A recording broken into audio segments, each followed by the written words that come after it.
Voici 4 tendances pour générer de l'engagement avec vos formats vidéo en 2024. On le sait tous, depuis quelques années, c'est le format vidéo qui fonctionne le mieux sur les réseaux sociaux de manière générale. On va avoir le format réel, on va avoir le format TikTok, on a également maintenant aussi le format short qui est de plus en plus utilisé par les marques et les créateurs. Du coup, l'idée c'est de savoir quelles sont les bonnes pratiques que vous allez pouvoir récupérer sur toutes ces utilisations pour pouvoir générer de l'engagement en 2024. Dans un premier temps, privilégiez le contenu authentique et personnifié. Alors le contenu authentique personnifié, ça signifie tout simplement d'avoir quelque chose d'original qui vous appartient à vous et qui ne vient pas d'une énième banque d'images de vidéos où on ne reconnaîtra personne de votre entreprise et on reconnaîtra tout simplement le fait que c'est une vidéo qui a été utilisée par d'autres marques à n'importe quel moment. Nous, ce qu'on veut ici en tant qu'utilisateur, en tant que viewer, en tant que client, c'est pouvoir humaniser l'entreprise, pouvoir reconnaître quelqu'un que l'on va voir souvent, un peu comme un ambassadeur de la marque, on le repérera et quand on le verra dans le feed, quand on le verra en train de scroller, on pourra s'arrêter dessus en disant « Ah mais je le connais, lui ça vient de telle entreprise, telle marque ». Parce que vous avez un contenu authentique qui vous ressemble à vous, personnifié, c'est-à-dire avec un côté humain où on peut se positionner sur un visage, une voix et qui nous permet de nous rappeler rapidement qu'il s'agit de vous comme marque et pas de celle du concurrent. Deuxième point, miser sur le format vidéo en 2024 pour le référencement naturel. On commence petit à petit à laisser de côté tout ce qui va être hashtag pour se focaliser sur les mots-clés.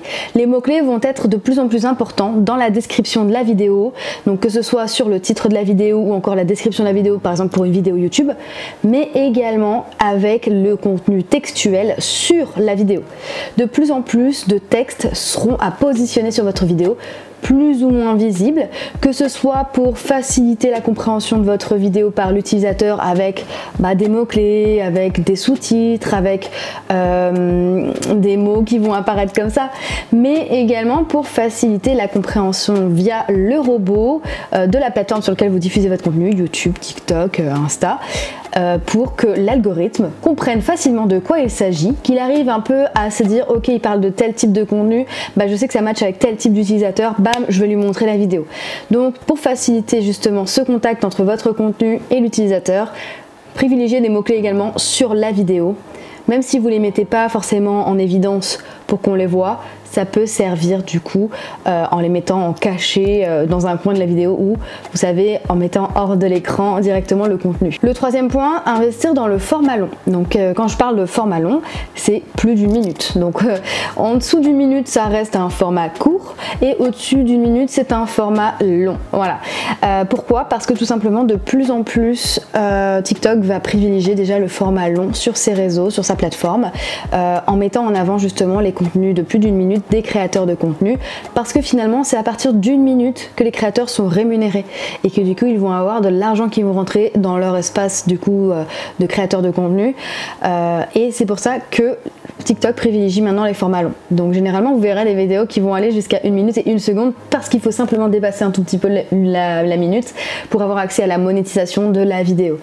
Donc en tant qu'entreprise, essayez de reprendre un peu les codes de la plateforme pour essayer de vous adapter un peu à ces systèmes-là. Également, le format long, plus d'une minute, ça va aider aussi à détailler un peu plus sur quelques sujets, quelques points que vous souhaitez mettre en avant. Les utilisateurs commencent à aimer de plus en plus justement se divertir sur les réseaux sociaux en délaissant un peu plus les plateformes justement de streaming pour regarder les contenus directement replay, etc. sur TikTok, Instagram ou encore le format short.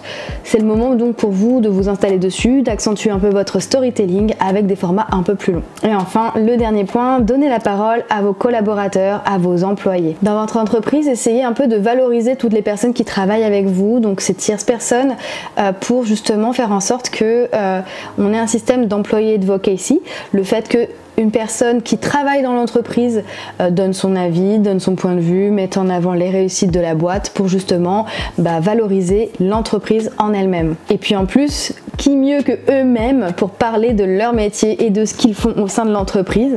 Je pense que même vous, en tant que peut-être chef d'entreprise, vous aurez peut-être du mal à expliquer réellement en quoi consiste le métier de chacune des personnes de votre entreprise. Donc, vaut mieux laisser la parole directement aux acteurs principaux de ce métier-là pour qu'ils puissent en parler et qu'ils donnent un peu envie peut-être aux personnes de vous rejoindre parce que vous êtes une entreprise très sympa sympa et qu'il fait bon vivre, bon travailler chez vous, ou alors tout simplement pour donner envie aux futurs clients parce qu'ils voient que vous êtes une entreprise plutôt friendly et que du coup les employés sont bien traités. Et c'est très important, vous voyez un peu tout ce qu'il y avait eu, hein, balance ta start-up, balance ton employeur, etc.